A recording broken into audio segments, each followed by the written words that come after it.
John Quincy Adams, son of John and Abigail Adams, served as the sixth President of the United States from 1825 to 1829.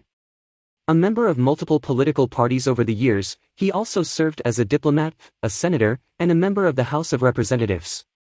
The first president who was the son of a president, John Quincy Adams, in many respects paralleled the career as well as the temperament and viewpoints of his illustrious father.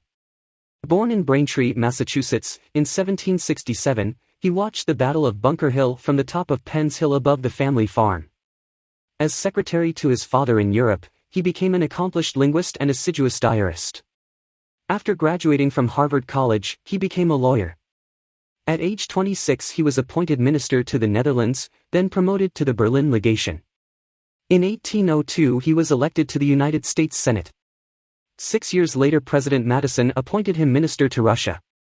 Serving under President Monroe, Adams was one of America's great secretaries of state, arranging with England for the joint occupation of the Oregon Country, obtaining from Spain the cession of the Floridas, and formulating with the President the Monroe Doctrine. In the political tradition of the early 19th century, Adams as Secretary of State was considered the political heir to the presidency.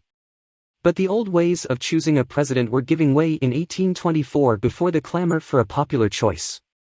Within the one and only party, the Republican, sectionalism and factionalism were developing, and each section put up its own candidate for the presidency.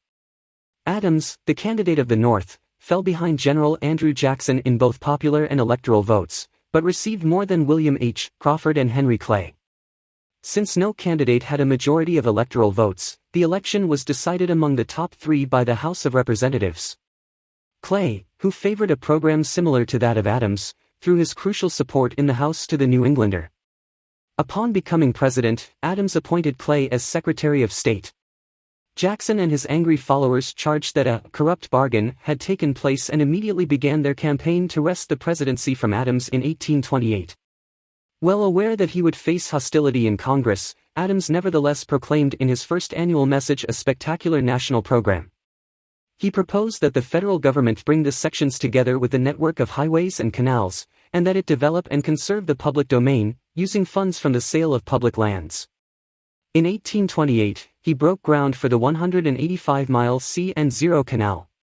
Adams also urged the United States to take a lead in the development of the arts and sciences through the establishment of a national university, the financing of scientific expeditions, and the erection of an observatory. His critics declared such measures transcended constitutional limitations. The campaign of 1828, in which his Jacksonian opponents charged him with corruption and public plunder, was an ordeal Adams did not easily bear. After his defeat he returned to Massachusetts, expecting to spend the remainder of his life enjoying his farm and his books.